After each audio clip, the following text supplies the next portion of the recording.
Hello everyone, I am Nidhi Agrawal and welcome back to my new YouTube channel that is Nidhi Ma'am Classes. So last video में मैंने आपको class 10th की Selina publication की book से read करवाया था। Chapter है GST, ये है फर्स्ट चैप्टर।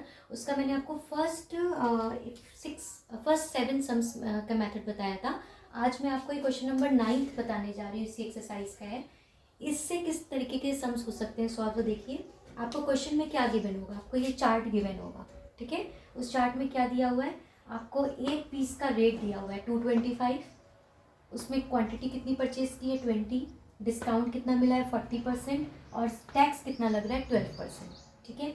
अब ये जो टैक्स यहाँ पे लिखा है जस्ट जीएसटी लिखा है।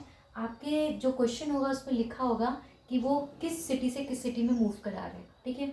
अगर वो इंट्रा स्टेट मूवमेंट हुआ तो हम लोग इस टैक्स को 2 पार्ट में डिवाइड कर लेंगे, 6% और एसजीएसटी और सीजीएसटी का टैक्स निकाल के टोटल करेंगे।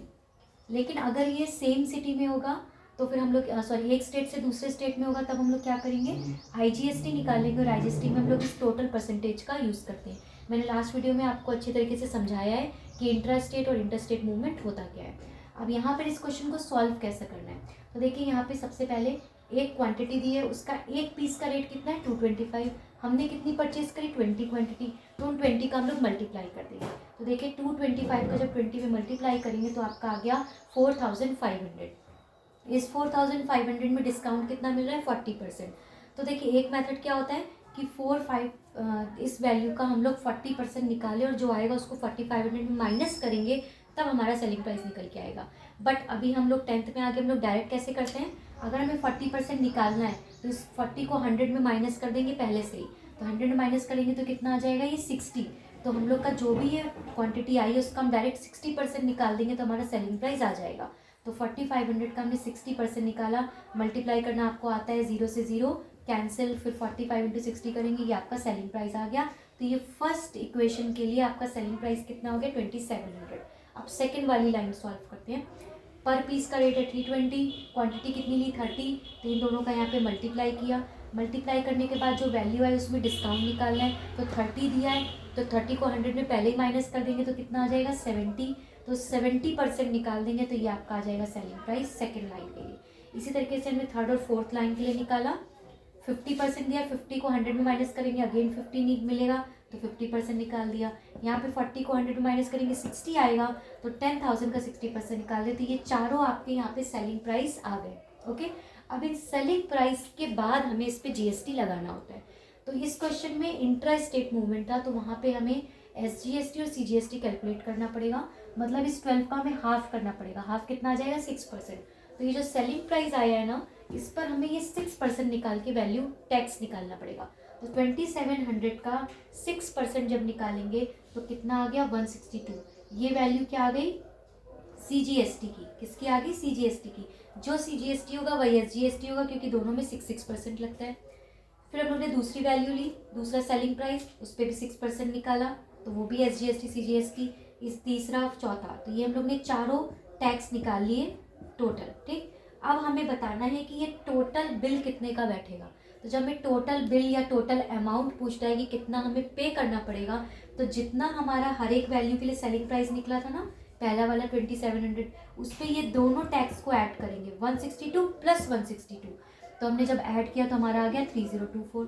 सेकेंड लाइन के लिए सेलिंग प्राइस कितना था 6720, उस पर ये टैक्स कितना निकल के आया था 403.2, 403.2, उनको ऐड किया। इसी तरीके से तीसरी लाइन के लिए selling price plus tax, fourth line के लिए सेलिंग प्राइस प्लस टैक्स। तो ये जो चारों हमारा अमाउंट आया, इनका जब हम टोटल करेंगे तो ये जो वैल्यू निकल के आई, ये हमारा इस बिल का टोटल अमाउंट होगा विद जीएसटी। तो ये जीएसटी इंक्लूड करने के बाद ये अमाउंट होगा। विदाउट जीएसटी अमाउंट क्या होता है, ये जो हमारे सेलिंग प्राइस निकले थे इनका अगर हम टोटल करते थे तो ये हमारा क्या होता है विदाउट जीएसटी। बट हमें हर एक सेलिंग प्राइस पर जीएसटी लगाना है, तो हमने 2700 का 66 निकाला, फिर 6720 का, फिर इसका चारों का निकाल के जो निकला उसका जब टोटल किया तो ये हमारा अमाउंट निकल के आ गया। तो ये क्वेश्चन लेंथी ज़रूर है, लेकिन अगर आपकी कैलकुलेशन फास्ट है तो 5 मिनट के अंदर ये क्वेश्चन सॉल्व हो जाएगा, ठीक है। तो हमें अपनी कैलकुलेशन फास्ट करनी है।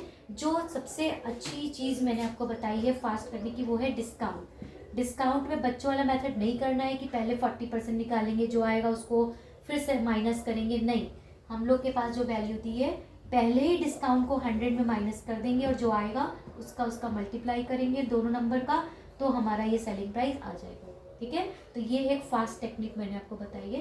तो ये क्वेश्चन है। अगर यहाँ पर ये जो जीएसटी है, क्वेश्चन में लिखा होता कि ये वन स्टेट से सेकंड स्टेट में मूवमेंट है, तो वहाँ पे वो हमारा इंटर स्टेट मूवमेंट होता, तो वहाँ पर हम लोग क्या करते, 2700 का डायरेक्ट 12% निकालते, कुछ आ जाता सेलिंग प्राइस, फिर इसका निकालते, वो भी आ जाता, फिर उन चारों अमाउंट को ऐड कर देते।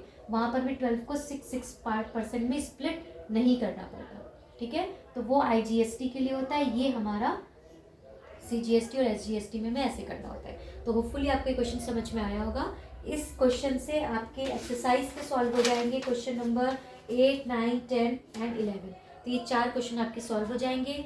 सेलिना पब्लिकेशन की बुक में आप ज़रूर लीजिए, अगर आपके पास कोई और राइटर की बुक है तब भी आप सेलिना पब्लिकेशन परचेज़ कीजिए, क्योंकि उसमें एग्जाम्पल्स को बहुत ही अच्छी तरीके से एक्सप्लेन किया गया है।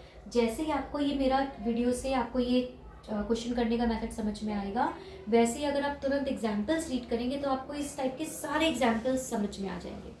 ओके, तो चलिए मिलते हैं नेक्स्ट वीडियो में। तब तक मेरे चैनल को सब्सक्राइब करना मत भूलिएगा। Thank you so much, bye bye.